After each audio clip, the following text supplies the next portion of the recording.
I'm projecting the picture now.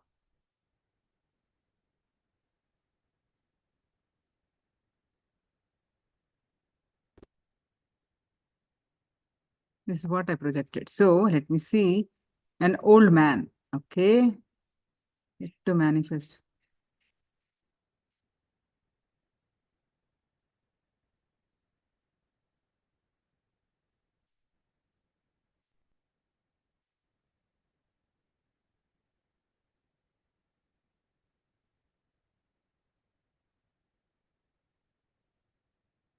Birds. Okay. Kameshwarima. Mountains, mist, clouds, and river. I just felt focus in sensations at third eye. Okay. At,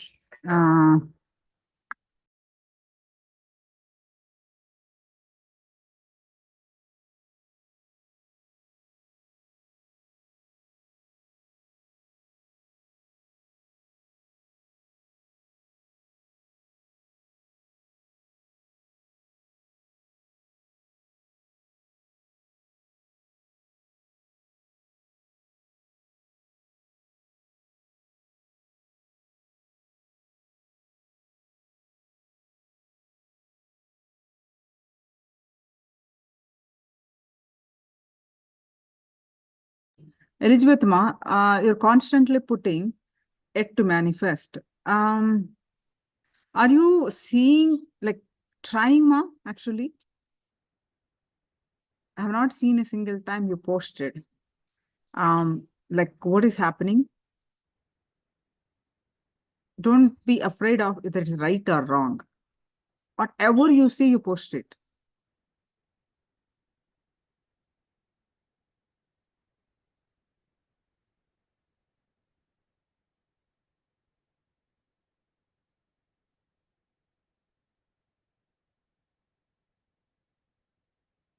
Okay, we'll try again. Okay, we'll try again. I have not seen a single person manifested this round out of all of you. So I would like to do one more time.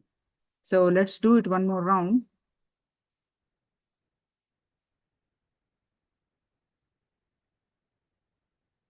Okay, so now any thought, just let it come, let it go. Your complete awareness on your third eye. And remember, Swamiji, fill your inner space with Swamiji and chant the Mahavakya. I'm projecting the picture. Start chanting the Mahavakya. Any thought, no thought should disturb you. Let it come. You don't give any attention to it. Bring your attention back to your third eye and experience the oneness space with chanting the Mahavakya.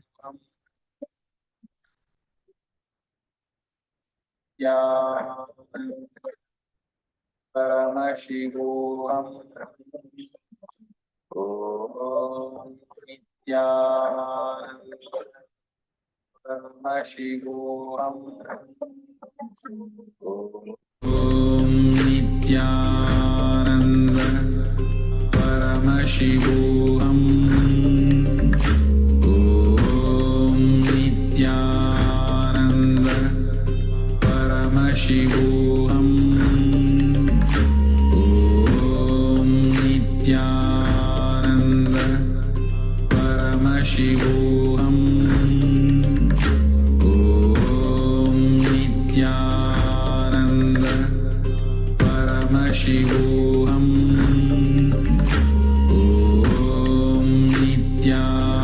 Nithyananda Paramashivoham Nithyananda Paramashivoham Nithyananda Paramashivoham Nithyananda Paramashivoham Nithyananda Paramashivoham Nithyananda